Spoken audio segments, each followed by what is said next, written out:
Assalamualaikum warahmatullahi wabarakatuh. Izin saya memperkenalkan diri saya, nama saya Sugeng.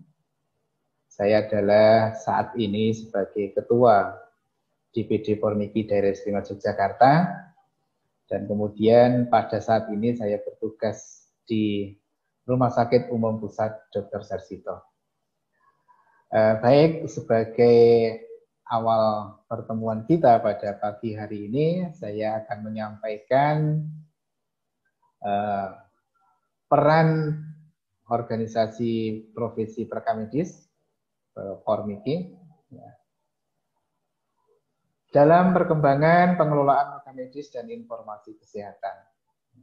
Sebelum saya memberikan pengertian secara lebih luas, barangkali kita akan melihat dulu sebenarnya apa sih yang dimaksud dengan rekam medis.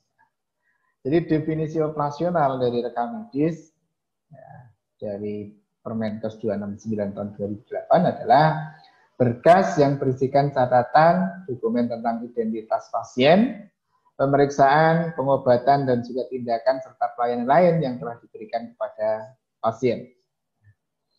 Nah, bagaimana dengan kompetensi Perkamedis dalam hal ini?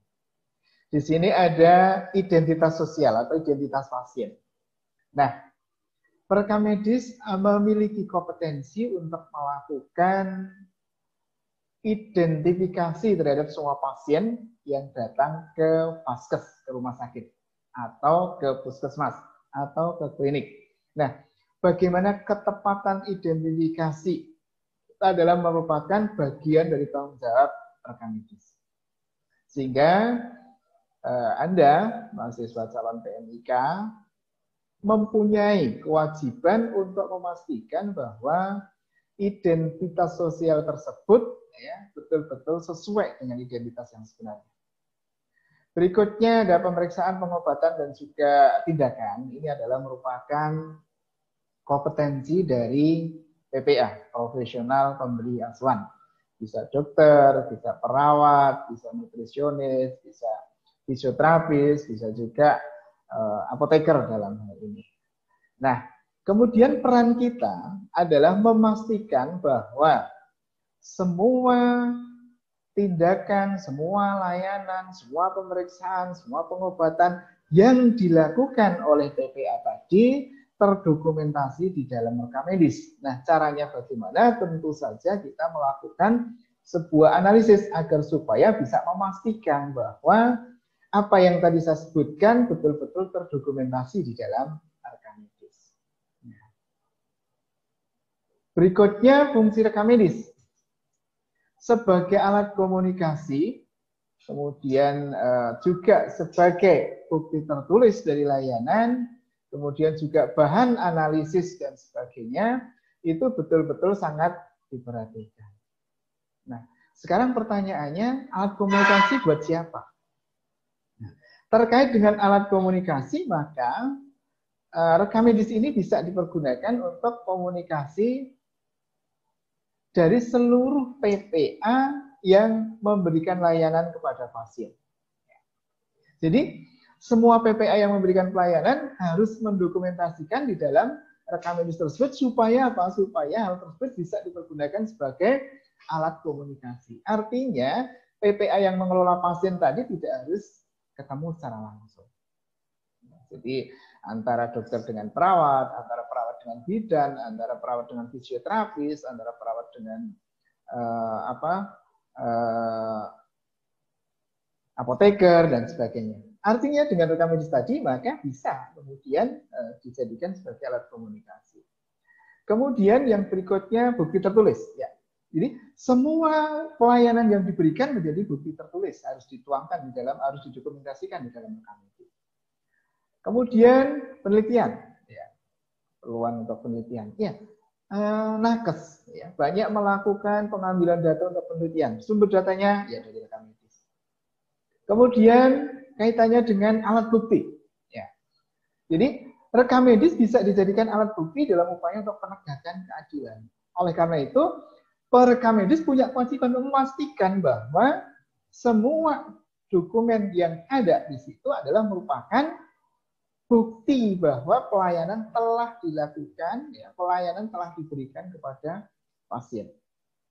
Kemudian yang selanjutnya,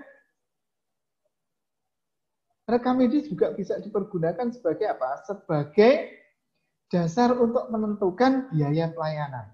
Nah, saya sampaikan kepada mahasiswa bahwa pada saat ini, ya, pada saat ini sampai dengan kondisi saat ini di rumah sakit pemerintah itu sekitar 90% pasien itu dengan jaminan BPJS. Artinya yang bayar umum tinggal 10%, kurang bahkan. Karena apa? Karena ada jaminan-jaminan juga yang di luar BPJS.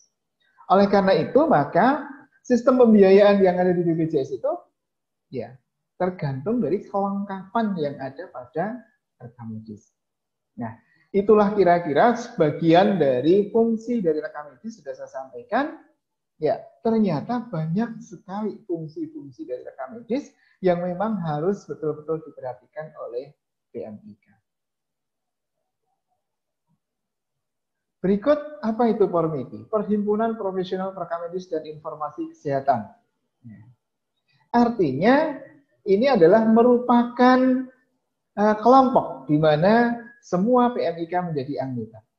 PORMIKI adalah organisasi profesi bagi tenaga dan juga peminat di bidang rekam medis dan informasi kesehatan di Indonesia yang dibentuk di Jakarta tanggal 18 Februari tahun 1989. Kemudian PORMIKI telah menjadi anggota IFIMA, International Veterans Health Information Management Association, yang merupakan wadah profesi rekam medis, informasi kesehatan di seluruh dunia dengan nama Indonesian Professional on Medical Record and Health Information Organization. Kemudian apa tujuan PORMIKI? Membantu meningkatkan derajat kesehatan masyarakat melalui peningkatan sistem kesehatan nasional (SKN), karena SKN dasarnya adalah dari semua laporan yang dibuat oleh rumah sakit, vaskes, ya, bisa puskesmas juga, klinik dan sebagainya, kemudian dirangkum menjadi satu sehingga menjadi sebuah sistem. Kemudian mengembangkan ilmu rekam medis dan informasi kesehatan. Berikutnya, yang ketiga, memperjuangkan kepentingan profesi bagi para anggotanya. Pada saat anggota tersebut akan ngurus surat tanda registrasi dan juga surat izin kerja. Sekarang visinya apa? Ini ada pada kongres, yang dirumuskan pada kongres di Medan tahun 2018. Menjadi PORMIKI sebagai organisasi profesi yang handal dalam bidang manajemen informasi kesehatan di tingkat internasional tahun 2020. Nah, ini saya sampaikan kepada mahasiswa karena mahasiswa adalah pemimpin masa depan, calon pemimpin di masa depan, maka betul-betul harus memperhatikan apa sih visi yang akan dicapai oleh organisasi ini. Nah, ini di tahun 2025 ternyata harapannya sudah go internasional. Jadi bagaimana kemudian PMIK dalam hal ini mampu go internasional. Banyak hal yang mesti harus dibenahi dan harus dilakukan. Dari sisi pengolahan data, dari sisi menghasilkan informasi dan sebagainya. Kemudian misinya adalah mengembangkan profesi sesuai dengan standar kompetensi, meningkatkan kualitas pelayanan rekam medis dan informasi kesehatan, mengembangkan ilmu pengetahuan dan teknologi di bidang rekam medis dan informasi kesehatan, meningkatkan kemampuan manajemen dan juga kepemimpinan organisasi, meningkatkan kesejahteraan anggota. Nah, saya ambil yang terakhir, meningkatkan kesejahteraan anggota kaitannya dengan tadi pengurusan STR dan SIK. Nah, sekarang kalau kaitannya dengan iptek bagaimana? Sekarang banyak tantangan terkait dengan penerapan electronic medical record dan seterusnya. Artinya, betul-betul PMIK harus menguasai teknologi. Jadi bagaimana kita ikut menguasai teknologi supaya apa? Iptek, ya, pengembangan ilmu pengetahuan dan teknologi yang sudah saat ini berjalan luar biasa, PMIK tidak ketinggalan. Jadi bagaimana konsep-konsepnya ketika akan membuat electronic medical record dan sebagainya. Kemudian untuk menjadi anggota PORMIKI bagaimana? Hubungi alamat pimpinan Dewan Pimpinan Daerah DPD di kota Anda berada. Mengisi formulir pendaftaran sekarang sudah bisa dengan mengisi web, ya. Setelah diproses akan mendapatkan kartu anggota. Ya, bagi provinsi yang belum memiliki DPD karena masih ada beberapa provinsi yang belum, ya, bisa langsung ke DPP. Kemudian keuntungannya apa? Pertama, menambah pengetahuan. keterlibatan dalam pertemuan, diskusi berkala yang membahas tentang bagaimana kemajuan profesi administrator informasi kesehatan, rekam medis. Kemudian konsultasi pengalaman antar sesama praktisi administrasi kesehatan. Jadi kita ada komunikasinya, ada wadahnya untuk kemudian saling bertukar pikiran dan seterusnya.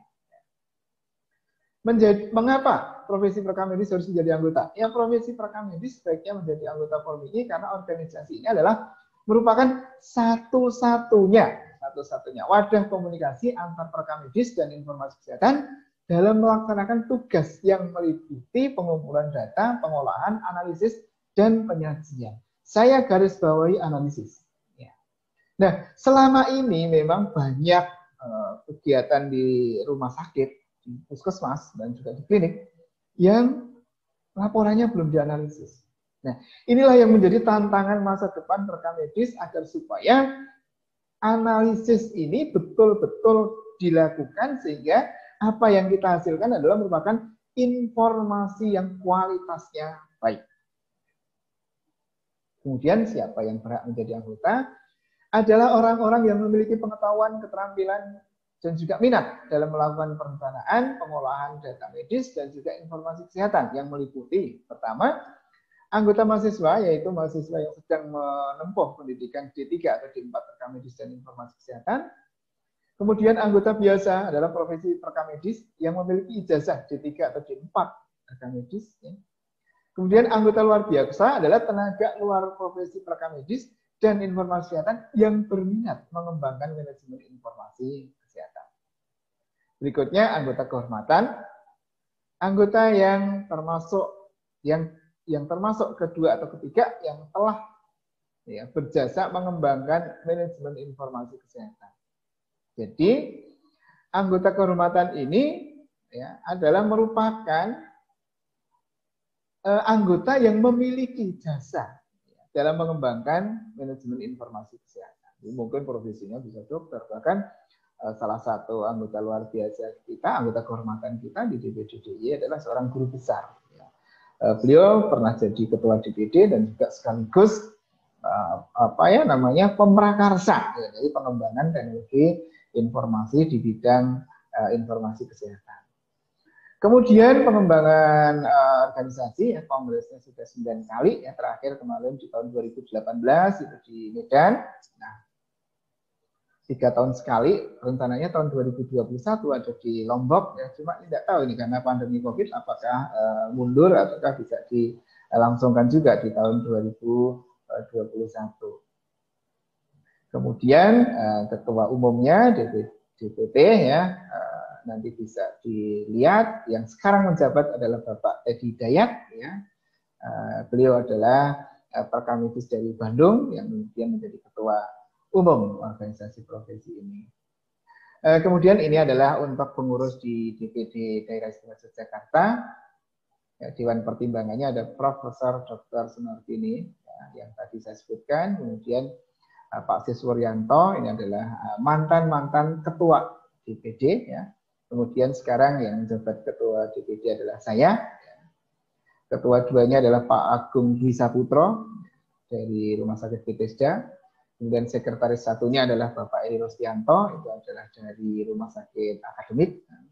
Kemudian sekretaris yang kedua adalah Ibu Feriana, itu dari Rumah Sakit Grazia. Kemudian bendahara Pak Edi Supriyanto, itu dari Rumah Sakit PKU, dan yang terakhir bendahara 2 Ibu Ika Aryadani, ini dari Rumah Sakit Kepolisian jadi Rumah Sakit Bayangkara.